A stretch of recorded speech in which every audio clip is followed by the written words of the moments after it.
ধীরে ধীরে জমতে শুরু করেছে রাজধানীতে ঈদের কেনাকাটা। ঈদের কেনাকাটার শুরুটা হয় ছোটদের পোশাক দিয়ে। এজন্য ছোটদের পোশাকের পসরা আগে সাজায় ফ্যাশন ব্র্যান্ডগুলো। ছোট বড় সব ব্র্যান্ডই ঈদ উপলক্ষে ছোটদের জন্য জমকালো নকশা আর বৈচিত্র্যময় পোশাকের কালেকশন নিয়ে আসে। বাবা মাও ব্যস্ত হয়ে যায় তাদের কেনাকাটায়।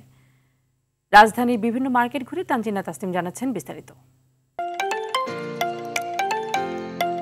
রমজানের আগে থেকেই রাজধানীর শপিং মল ও বিপণী বিতানগুলোতে রকমারি পোশাকের পসরা সাজিয়ে বসেছে ব্যবসায়ীরা। কেনাকাটার শুরুটা হয় ছোট বাচ্চাদের পোশাক দিয়ে। তাই ছোট বড় সব ব্র্যান্ডই ঈদ উপলক্ষে ছোটদের জন্য জমকালো নকশা আর বৈচিত্র্যময় ডিজাইনের ঈদ পোশাক নিয়ে এসেছে।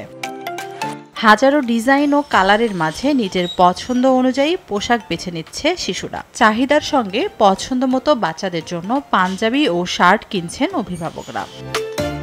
ঈদ বাজারে এবার শিশুদের পণ্যে দখল করে রেখেছে পাঞ্জাবি, শার্ট, ফতুয়া, টি শার্ট, প্যান্ট ও কাবলি সেট। তবে ঈদ এবার গরমে হওয়ায় সুতি কাপড়ের পোশাকের চাহিদা একটু বেশি। সুতির পাশাপাশি linen, cotton, silk, Andy silk কাপড়ে তৈরি বিভিন্ন পোশাকও রয়েছে। ম্যাটেরিয়ালের দাম বাড়ছে। ম্যাটেরিয়ালের দাম বললে তো আপনার কাপড়ের দাম বাড়বে, পোশাকের দাম বাড়বে, এটা তো স্বাভাবিক। গরমের জন্য বাচ্চারা যে কাপড়টা কমফোর্টেবল ফিল করবে ওইরকম কাপড় রাখা হয়েছে।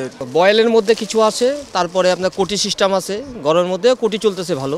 তবে শিশুদের কাপড়ের দাম এবার বেশি বলে অভিযোগ করছেন ক্রেতারা। এখন পর্যন্ত কেনাকাটা সম্পূর্ণ শেষ হয় নাই, তাও যেরকম দেখলাম ঘুরলাম অনেক আগের থেকে অনেক দাম বেশি। বাচ্চাদেরটাই আগে কেনা হচ্ছে। মেয়েদের পোশাকের মতো ছেলেদের পোশাকের ডিজাইনেও এসেছে পরিবর্তন, আর পণ্যের ভিন্নতায় দামের মাত্রাও রয়েছে কম বেশি।